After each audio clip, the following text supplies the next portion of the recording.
Deuteronômio 16, versículos 1 a 8. Diz assim a palavra de Deus: Guardem o mês de Abibe e celebrem a Páscoa do Senhor seu Deus, porque no mês de Abibe o Senhor seu Deus os tirou do Egito de noite. Sacrifiquem como oferta de Páscoa ao Senhor seu Deus um animal do rebanho ou do gado, no lugar que o Senhor escolher para ali fazer habitar o seu nome. Na Páscoa vocês não devem comer pão fermentado. Durante 7 dias comam pães sem fermento, o pão da aflição, porque às pressas vocês saíram do Egito, para que todos os dias da vida vocês se lembrem do dia em que saíram da terra do Egito. Durante os 7 dias, nenhum fermento deve ser encontrado com vocês em todo o seu território. Também da carne do animal que vocês sacrificarem à tarde, no primeiro dia, nada deve ficar até a manhã seguinte. Vocês não podem sacrificar a Páscoa em nenhuma das cidades que o Senhor seu Deus lhes dá, a não ser no lugar que o Senhor seu Deus escolher para ali fazer habitar o seu nome. Ali vocês devem oferecer o sacrifício da Páscoa à tarde, ao pôr do sol, na hora em que saíram do Egito. Cozinhem e comam a carne no lugar que o Senhor seu Deus escolher. Na manhã do dia seguinte, vocês podem voltar para as suas tendas. Durante 6 dias comam pães sem fermento, e no 7º dia haverá reunião solene ao Senhor seu Deus. Não façam nenhum trabalho nesse dia. Até aqui a palavra do Senhor. Oremos. Pai amado e bendito, te louvamos, Senhor, pelo privilégio de nos reunirmos para te cultuar, para te adorar, pela vida de cada irmão, de cada irmã, aqui de nossa igreja, aqueles que nos visitam também. Que o teu Espírito Santo possa ministrar aos nossos corações nessa manhã. Dependemos de ti, Senhor.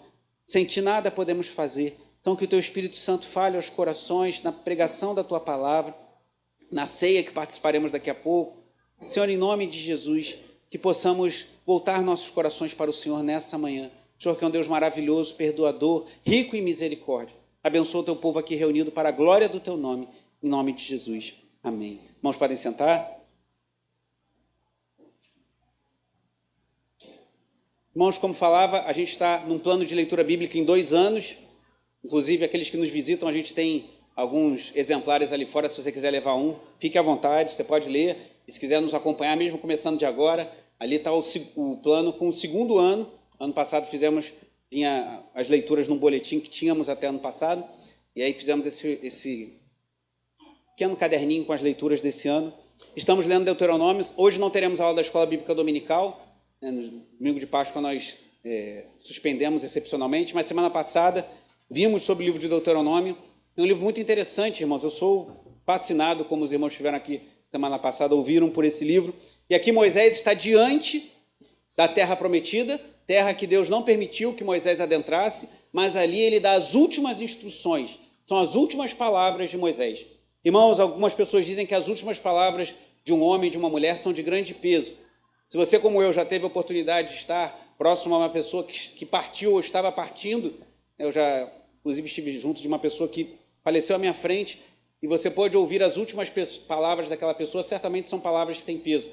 Moisés fez esse grande, 4 ou 5 ou 3, alguns dividem de forma diferente, discursos que encontramos em Deuteronômio, e aqui orientando o povo de Deus acerca da sua prática, após adentrassem sob a liderança, então, de Josué na terra prometida. Com Moisés, o povo atravessou o Mar Vermelho e entrou no deserto e peregrinou por 40 anos, e com Josué eles vão atravessar o Rio Jordão e entrar, destruir Jericó, sofrer uma derrota marcante em Ai, Josué capítulo 7, e depois conquistar a terra prometida. Então Moisés aqui está orientando o povo sobre como deveriam viver na terra que Deus havia prometido e agora estava entregando em suas mãos.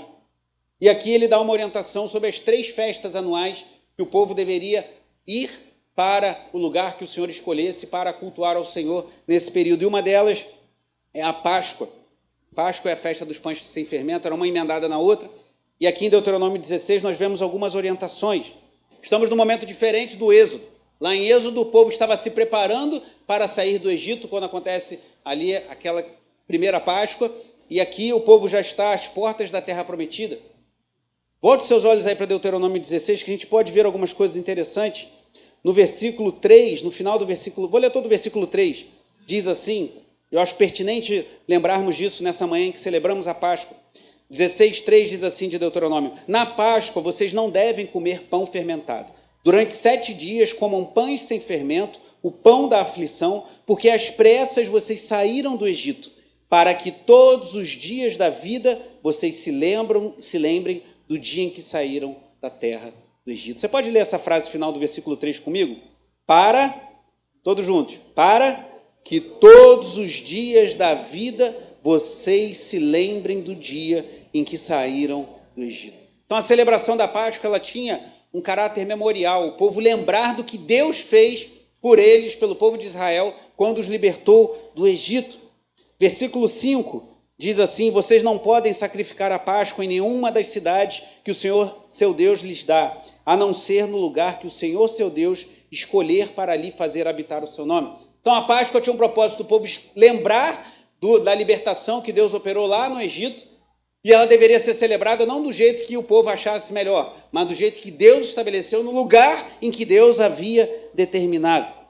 Aí no versículo 6 ainda diz assim: ali vocês devem oferecer o sacrifício da Páscoa à tarde, ao pôr do sol, na hora em que saíram do Egito. Então esse texto aqui de Deuteronômio 16 já nos dá informações muito importantes sobre o propósito da Páscoa judaica, de lembrar da saída, da libertação que Deus deu ao seu povo saindo do Egito, que aquela Páscoa deveria ser celebrada da forma que Deus havia estabelecido. Mas eu queria falar um pouquinho mais ainda sobre a Páscoa judaica, antes de falarmos de como hoje nós devemos celebrar a Páscoa, pois certamente há diferença para nós hoje. E aí, para isso, eu gostaria de voltar ao texto em que vemos a primeira Páscoa, que está lá em Êxodo capítulo 12. Fiz essa introdução em Deuteronômio 16, mas eu gostaria de chamar a sua atenção para alguns aspectos aqui, lá de Êxodo capítulo 12. Estamos aqui no contexto das 10 pragas. 9 pragas já haviam se abatido sobre o Egito. E aqui, em Êxodo capítulo 12, Deus anuncia a 10ª praga. Êxodo 12, a partir do versículo 1. Agora não estamos mais com o povo lá, prestes a entrar na terra prometida, mas o povo ainda no Egito, se preparando para a grande libertação que Deus iria operar. Êxodo 12 diz assim: o Senhor disse a Moisés e a Arão na terra do Egito: este mês será para vocês o principal dos meses, será o primeiro mês do ano. Falem a toda a congregação de Israel, dizendo: no dia 10 deste mês, cada um tomará para si um cordeiro, segundo a casa dos pais, um cordeiro para cada família. Mas se a família for pequena, para um cordeiro, então o chefe da família convidará o seu vizinho mais próximo, conforme o número de pessoas, conforme o que cada um puder comer. Por aí vocês calcularão quantos são necessários para o cordeiro. O cordeiro será sem defeito, macho de 1 ano, podendo também ser um cabrito. Aí eu te pergunto, qual é a diferença de cordeiro e cabrito? Já pensou nisso? Ximenes sabe, né? Ele olhou para mim assim, sabia que se eu fosse a escola dominical, o Ximenes ia dar uma aula aqui de carneiro, cabrito e de cordeiro. O cordeiro é o filhote da ovelha ou do carneiro. O cordeiro pode ser macho ou fêmea. Tanto é que no texto aqui que nós lemos, diz aqui no versículo 5, o cordeiro será sem defeito, está escrito o quê? Macho. O cordeiro será sem defeito? Macho de 1 ano. Por quê? Porque o cordeiro poderia ser fêmea, porque ele é o filhote da ovelha ou do carneiro, né, que é o macho da ovelha. E o cabrito é o quê? É a cabra. É o filho da cabra. Então, é a cabra, já viu? Sabe que o Ximenes ia contribuir? Então, poderia ser um filhote de ovelha, desde que fosse macho, e aqui a gente já começa a ver alguns contornos que apontam para o sacrifício de Cristo, ou um cabrito, o filhote da cabra. E você vê o cuidado de Deus, irmãos. O nosso Deus é tão sábio, e a sua palavra é tão maravilhosa, como diz lá em Deuteronômio, né? Qual nação tem leis tão perfeitas como essa? Deuteronômio 4, né? Agora eu pedi ajuda da minha mãe, que ela ama esse texto. Deuteronômio 4 fala isso. Qual nação tem leis tão justas como Israel? E Deus é tão sábio que ele fala, se a família for pequena, não tem problema. Um cordeiro for muita coisa para essa família, chama os teus vizinhos e ali vocês dividem o cordeiro de forma tal que todos pudessem participar daquele momento.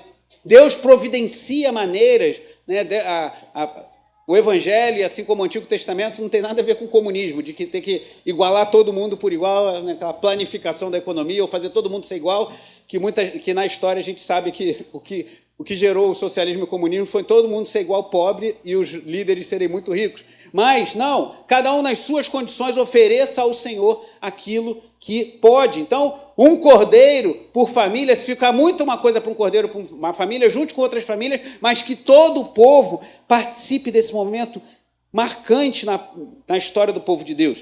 E o versículo 6 diz, vocês guardarão o cordeiro, que você já aprendeu, qualquer dúvida, pergunte ao Ximenes, ele vai poder te explicar, o cordeiro, até o 14º dia deste mês, e todo o ajuntamento da congregação de Israel o matará no crepúsculo da tarde. A gente já começa a ver outros contornos apontando para o sacrifício de Cristo, que morreu já caminhando do meio para o fim da tarde. Pegarão um pouco do sangue e o passarão nas duas ombreiras da viga superior da porta, nas casas em que o comerem. Naquela noite comerão a carne assada no fogo, com pães sem fermento e ervas amargas. Lembra que Jesus vai dizer lá em João capítulo 6, que aquele que não comer da minha carne e não beber do meu sangue não tem parte comigo? Jesus ali estava apontando que ele é o Cordeiro de Deus, e como anunciou João Batista, o Cordeiro de Deus que tira o pecado do mundo. O cordeiro era comido pelos israelitas após a sua morte, aqui à noite, e assim nós participamos, como faremos aqui, do corpo e do sangue de Jesus, embora entendamos, saibamos que não, o pão não se transforma na carne, nem o suco ou o vinho utilizado no sangue de Jesus, mas aqui representa que Jesus Cristo é o Cordeiro de Deus que tira o pecado do mundo. Versículo 9, não comam do animal nada cru, nem cozido em água, porém assado ao fogo, a cabeça, as pernas e as vísceras. Não deixem nada do cordeiro até pela manhã, o que, porém, ficar até pela manhã, queimem. É assim que vocês devem comê-lo, já prontos para viajar, com as sandálias dos pés e cajado na mão. Comam depressa, é o que? É o quê? É a Páscoa do Senhor. Páscoa no hebraico é Pessah, que é uma palavra que significa passar. Deus naquela noite passou sobre o Egito, e as casas que tinham sangue do cordeiro nas vergas da sua porta foram poupadas do anjo exterminador que matou os primogênitos de todo o Egito. E aqui a gente já começa a entender como há semelhanças com a Páscoa que celebramos hoje como cristãos. Aqui eles estão antes da libertação do Egito e antes da vinda do Messias, nosso Senhor Jesus Cristo. Nós estamos depois da vinda, da morte, da ressurreição, da ascensão do nosso Senhor Jesus Cristo, esperando o seu retorno. E nós participaremos da ceia do Senhor daqui a pouco.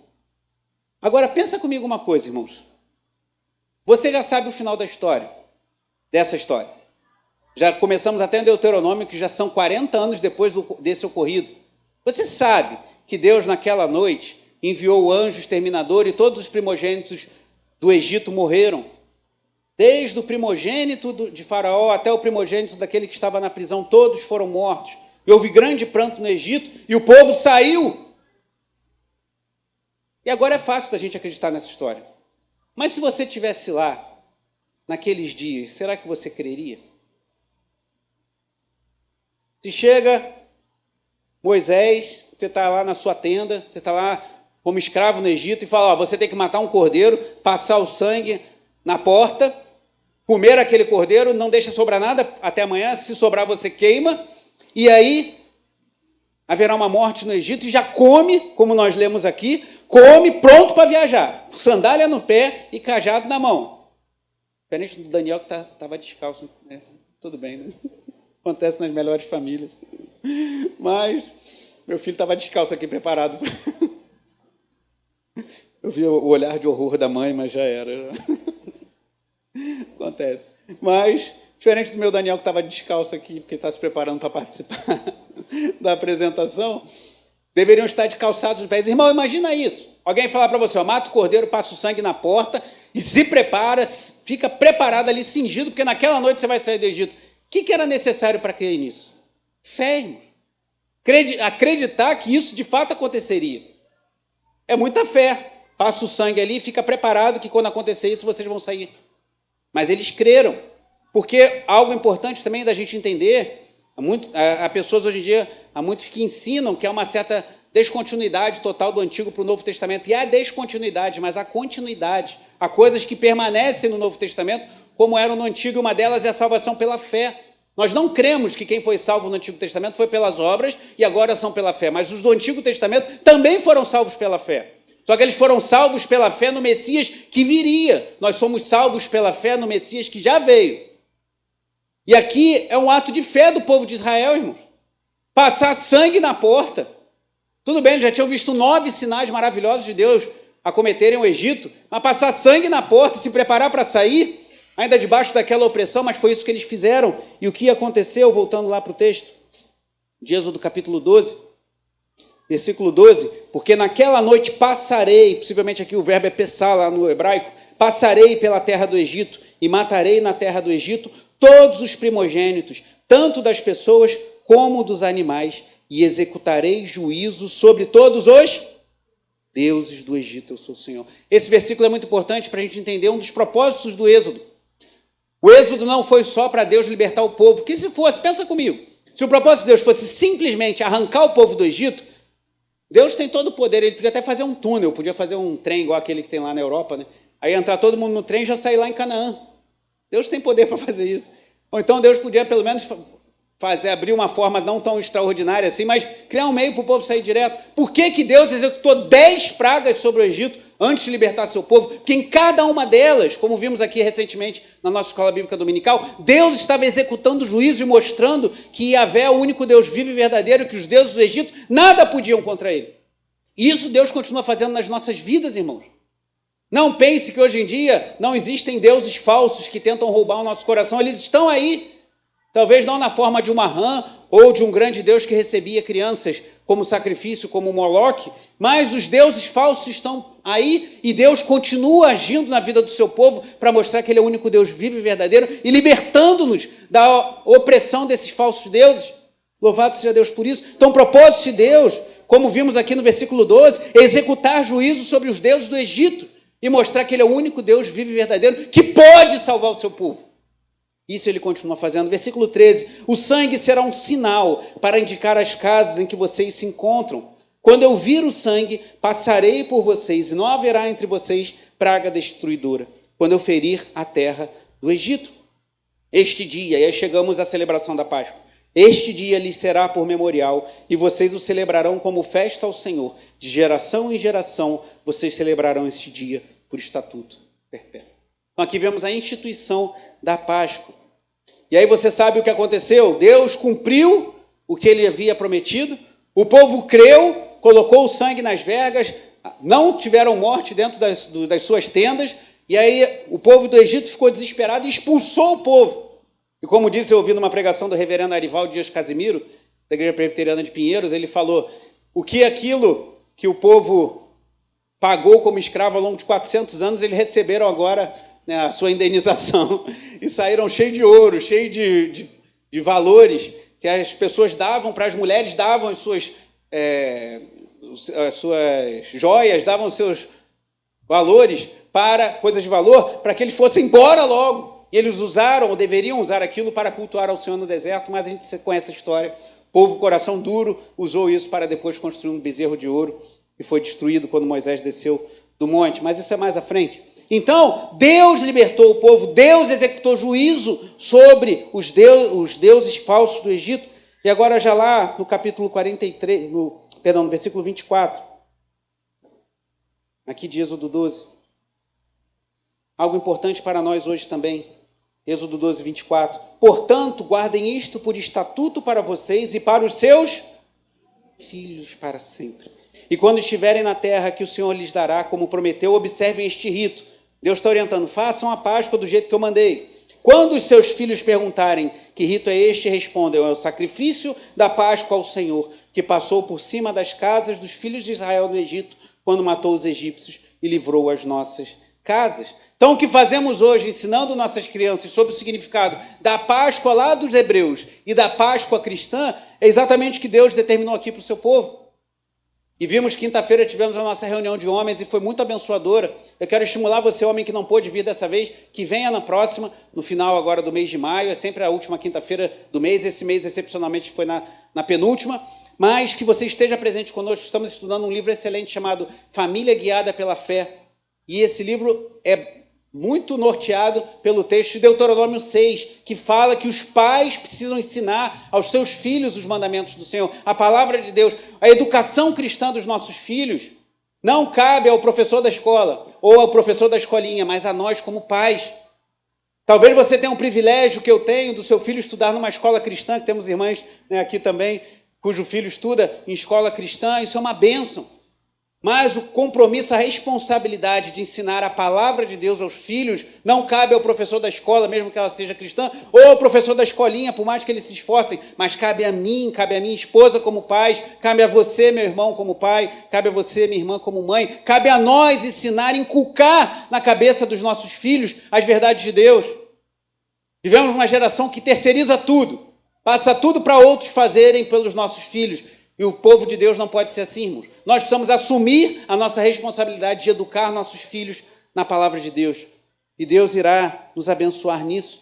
E a palavra vai prosperar no coração deles. Então, se você tem a oportunidade, traga seu filho para a igreja. Temos um povo dedicado, irmãos e irmãs, que se aplicam para ensinar a palavra de Deus aos nossos filhos. Glória a Deus por isso. Mas se seu filho só tiver contato com a palavra 2 horas no domingo, de manhã, 2 horas à noite, 1h30 à noite, 1 hora na terça-feira, é muito pouco. A gente precisa que eles sejam inculcados, a palavra seja inculcada e que eles aprendam a palavra dia após dia dentro dos nossos lares. E aqui Deus orienta dessa forma. Quando eles perguntarem, que rito é esse? Talvez o teu filho tenha perguntado essa semana, pai, por que a gente celebra a Páscoa? Mãe, por que esse ano de novo a gente vai fazer a apresentação lá da Páscoa? E é uma oportunidade de nós ensinarmos a palavra de Deus. Isso cabe a nós, irmãos, como pais. A escola, seja cristã especialmente, pode nos ajudar. Os professores podem nos ajudar, mas essa responsabilidade é nossa. Precisamos reassumir esse lugar, irmãos. Não podemos terceirizar a educação cristã dos nossos filhos. E aprendemos isso também nesse texto. Mas avançando já para o versículo 43, eu não vou me alongar. Vemos aqui um outro aprendizado da palavra de Deus sobre a Páscoa, mas que se aplica a nós hoje, no que tange a Páscoa cristã. 12:43, o Senhor disse a Moisés e a Arão, esta é a ordenança da Páscoa, nenhum estrangeiro comerá dela, porém todo escravo comprado por dinheiro, depois de ser o quê? Circuncidado, comerá da Páscoa. O estrangeiro e o assalariado não comerão dela, o cordeiro deverá ser comido numa só casa. Não levem nada da carne para fora da casa, nem lhe quebrem osso nenhum. Toda a congregação de Israel o fará. Porém, se algum estrangeiro se hospedar com vocês e quiser celebrar a Páscoa do Senhor, que primeiro sejam circuncidadas todas as pessoas do sexo masculino. Depois poderá observar a Páscoa e será como o natural da terra. Mas nenhum, leia isso, mas nenhum incircunciso comerá dela. Irmãos, o que isso nos ensina? A circuncisão, que os irmãos sabem, é semelhante ao que hoje é feita a cirurgia da fimose, um pequeno corte no prepúcio, o órgão genital masculino. Ela é um sinal da aliança de Deus para com o seu povo. E é curioso que Deus faz essa aliança marcando na carne o órgão genitor, mostrando que isso tem a ver com a descendência. Então Deus sempre projetou uma descendência santa. Não à toa, o sinal da aliança é colocado no órgão genitor masculino. Então, há um sinal para que o povo participasse da Páscoa. Quem não fosse circuncidado não podia participar da Páscoa. Por quê? A Páscoa é para o povo de Deus. Então, hoje em dia, a gente vê a celebração de ovos, todo mundo, houve um desvio do foco da Páscoa. Os ovos que muitos povos pagãos usavam como um símbolo de fertilidade. Não é pecado você comer chocolate na Páscoa, nem você, de repente, presentear alguém, mas ensine aos seus filhos o verdadeiro significado da Páscoa, o que ela significa de fato. E há um desvio, assim como no Natal, um desvio para o Papai Noel, para certas celebrações que fogem ao propósito essencial do Natal, há um desvio também para que você perca o foco. Mas a Páscoa ela foi estabelecida por Deus para o seu povo celebrarem. E o que isso tem a ver conosco hoje? Se a Páscoa, a celebração da Páscoa, o cordeiro sendo morto, o povo comendo a carne do cordeiro, o povo comendo os pães sem fermento, apontam para a ceia do Senhor, a circuncisão aponta para a regeneração do coração. Então, povo de Deus, hoje nós não precisamos mais nos circuncidar. Isso foi resolvido lá em Atos 15, no Concílio de Jerusalém, não temos mais essa necessidade. Mas há uma circuncisão no coração. Então, aqueles que de fato se rendem a Cristo, esses que devem participar do segundo sacramento, que é a ceia do Senhor. Por isso que a nossa igreja, muitas igrejas, especialmente igrejas históricas, ensinam dessa forma: deve participar da ceia aquele que já participou do batismo. A semelhança como na antiga aliança deveria participar da Páscoa aquele que já é circuncidado, na nova aliança deve participar da ceia do Senhor aquele que já reconheceu publicamente pelas águas do batismo que Jesus Cristo é o Senhor da sua vida. Por isso que a nossa igreja ensina, e eu creio que isso é correto, que deve participar da ceia aquele que já participou pelo batismo, já passou pelo batismo. E aí talvez você se pergunte: mas se a pessoa morrer? Eu já ouvi essa pergunta de algumas pessoas. E se a pessoa morrer antes de se batizar? O ladrão da cruz morreu antes de se batizar e Jesus falou: ainda hoje estarás comigo no paraíso. O batismo não salva, o batismo é uma evidência de que fomos salvos. Não cremos na regeneração batismal, uma doutrina que não é a que cremos. O batismo ele é um símbolo, mas é uma ordenança que devemos fazer. Mas precisamos cumprir esse primeiro sacramento.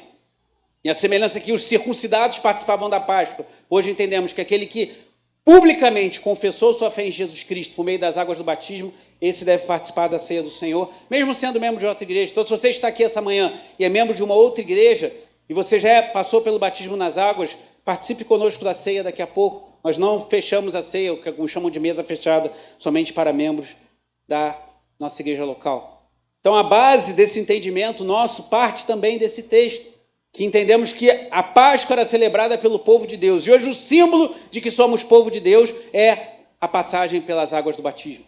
E assim celebramos a ceia do Senhor com alegria e com reverência. Então vimos aqui, tanto em Deuteronômio quanto em Êxodo, que Deus estabeleceu a Páscoa como um memorial. O povo deveria se lembrar que foi liberto lá do Egito, que Deus operou aquele milagre, aquela libertação, que Deus julgou todos os povos do Egito, mostrando que Ele é o único Deus vivo e verdadeiro, que Deus ordenou que os pais ensinassem aos filhos o significado daquilo, e isso vale para nós hoje. Cabe a nós ensinarmos aos nossos filhos a palavra do Senhor. Ensinamos também que a Páscoa era uma celebração do povo de Deus, e assim a ceia do Senhor, que é como se fosse a Páscoa da nova aliança, ela deve ser para aqueles que já tiveram um coração pela fé circuncidado, ou seja, regenerado como crentes em Jesus Cristo. Mas vamos agora, caminhando para o fim, já indo para a ceia do Senhor, já nos preparando, para Lucas 22. Pois o próprio Cristo celebrou a Páscoa. Lucas 22.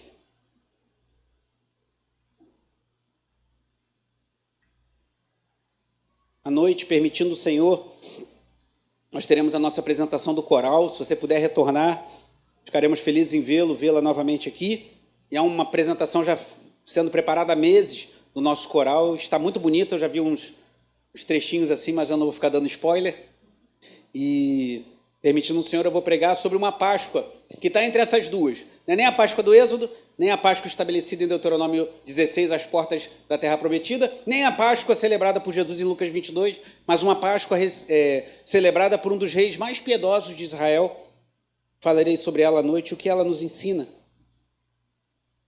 Mas se você quiser saber mais, volte à noite, será uma alegria tê-la conosco. Lucas, capítulo 22, versículos 7 e 8. Lembra que eu falei que a festa dos pães sem fermento e a Páscoa eram celebradas juntas? Acabava a Páscoa, entrava a festa dos pães sem fermento.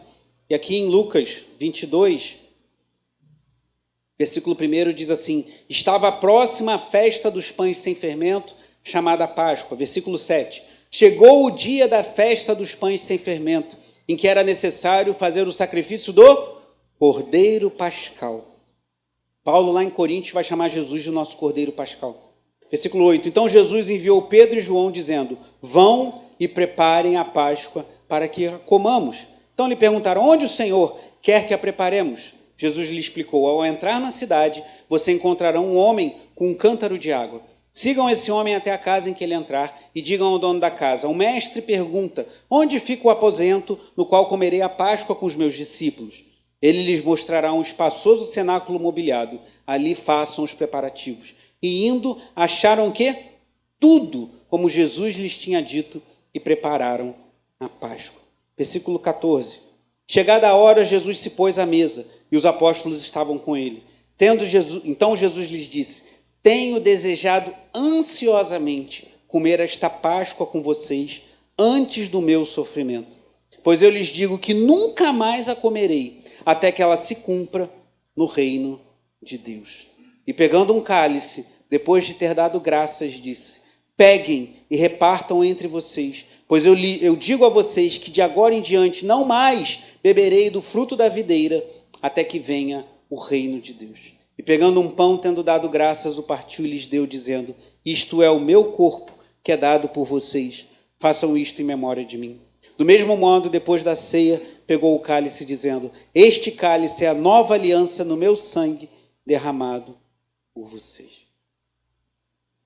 Houve a primeira Páscoa, lá em Êxodo 12. O povo de Israel celebrou a Páscoa, às vezes de forma correta, às vezes não celebrou, mas teoricamente deveria ter celebrado até esse momento. Jesus está celebrando a Páscoa. E após esse momento, ele passa pelo seu sofrimento. Ele é entregue à morte, ele é preso, ele é açoitado, ele sofre, ele morre. Mas ao terceiro dia ele ressuscita. É o que nós lembramos não somente hoje. Até cristãos que questionam algumas linhas de celebrar a Páscoa. Nós não celebramos a Páscoa como judeus. Nós celebramos a Páscoa como cristãos. E lembramos desse momento e aproveitamos essa oportunidade para reforçar o que falamos domingo após domingo, que Jesus Cristo é o Senhor, que Ele morreu em nosso lugar, que Ele se entregou por nós. E como diz o cântico, Ele morreu a nossa morte para vivermos a sua vida. Anunciamos não somente na Páscoa, mas durante todo o ano, pois o Evangelho tem que ser pregado continuamente. E aqui Ele está às portas do seu sacrifício, falando de uma outra ceia, irmãos, que todos nós devemos almejar e participar. Jesus falou aqui que estava ansioso por comer esta Páscoa. Ele sabia que depois daquela refeição, ele seria entregue para ser morto em nosso lugar. Mas ele fala, como lemos: não beberei do fruto da videira até que venha o reino de Deus. Então, cremos que Jesus está na expectativa do dia em que celebraremos com ele as bodas do Cordeiro, como está em Apocalipse 19. Então, a Páscoa, irmãos, ela nos faz olhar lá para trás, porque ela significou no êxodo do Egito, a vitória de Deus sobre os deuses do Egito, a importância de nós ensinarmos para os nossos pequenos o significado da Páscoa. A Páscoa nos lembra que Jesus Cristo participou da Páscoa e se preparou para sofrer em nosso lugar. E a Páscoa nos lembra que Ele comprou a nossa vida para Deus. E um dia nós participaremos da banquete eterno, do banquete celestial, em novos céus e nova terra. Jesus Cristo vai voltar, irmãos. E nós estaremos para sempre com Ele. Então nós fomos comprados por alto preço. E agora vamos lembrar disso na ceia do Senhor. Os irmãos que vão servir a ceia, podem se posicionar, por favor.